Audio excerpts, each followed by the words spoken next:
राज्य है और आपदा सब लोग जानते हैं कि 6 महीना बाढ़ में डूबा रहता है बहुत सारे जिला, और उसमें बहुत भारी नुकसान होता है, वज्रपात भी होता है।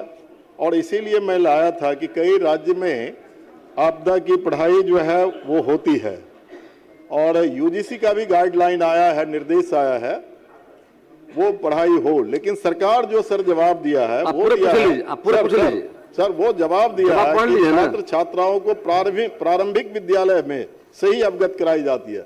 एक चैप्टर में 1-2 पेज में कुछ बातें रहती है, कोई सिलेबस में नहीं है। इसीलिए मेरा सप्लीमेंट्री है कि क्या यूजीसी का गाइडलाइन है तो जिस तरीके से उत्तर प्रदेश में, मैं यूपी का ही उदाहरण दे रहा हूं, उत्तर प्रदेश में सभी कॉलेज में आपदा की पढ़ाई, डिजास्टर मैनेजमेंट की पढ़ाई होती है। बगल में झारखंड में भी एक यूनिवर्सिटी में पढ़ाई होती है।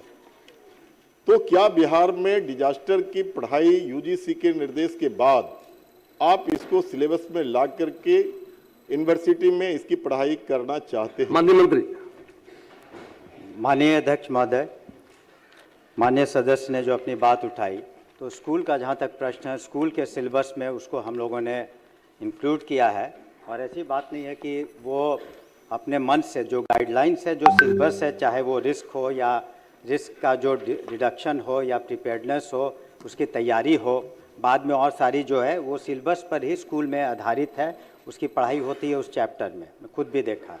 जहाँ तक कॉलेजों का प्रश्न है, यूनिवर्सिटीज़ का, तो उनकी एक सर्टेन ऑटोनॉमी है, तो उनको हम लोग ज़रूर अपना सलाह दे देंगे कि जो यूजीसी के गाइडलाइंस है उसको फॉलो करें।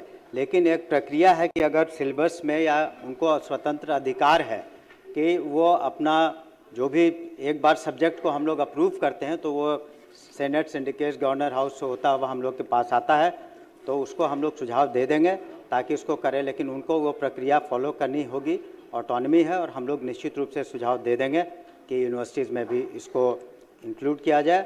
और हालांकि स्कूल्स में इसको चैप्टर में इंक्लूडेड है, इसको साथ में रखा गया। नीतीश मिश्रा, सरकार सलाह कहा क्लियर सर है। मेरा सिर्फ इतना ही है कि आप कोई निर्देश, मतलब आप कहते सुझाव, अब मैं चाहता हूं निर्देश। सरकार सुझाव क्या देगी यूनिवर्सिटी को? सरकार को तो निर्देश देना है, और यूजीसी का गाइडलाइन है। जब यूजीसी का गाइडलाइन है, दूसरी बात है क्या आप यहां नेट के एग्जामिनेशन में उस सब्जेक्ट को रखा है? तो जब नेट के एग्जामिनेशन में सब्जेक्ट को रखा है तो पढ़ाई होती नहीं है। तब फिर अगर कोई वैकेंसी होगी तो कहां के बच्चे यहां पर उनको सर्विस मिलेगा, नौकरी मिलेगी? इसीलिए मैं स्पष्ट तौर पर ये मांग करता हूं कि आप इसको निर्देश यूनिवर्सिटी ग्रांट कमीशन का आपको मिला हुआ है, तो उसको आप निश्चित तौर पर जो है विश्वविद्यालय को निर्देशित करें कि उस पर जो है डिजास्टर मैनेजमेंट की पढ़ाई की शुरुआत करें। ये अध्यक्ष महोदय, जैसे माननीय सदस्य ने कहा है, हम लोग कहा कि उसको निश्चित रूप से हम लोग उनको इंक्लूड के लिए कहेंगे। तो कहने का मतलब ये नहीं कि आप हमारी बात ना माने, अगर यूजीसी में है जैसा कि लिखा हुआ तो निश्चित उनको इंक्लूड करने के लिए कहेंगे। नीतीश मिश्रा।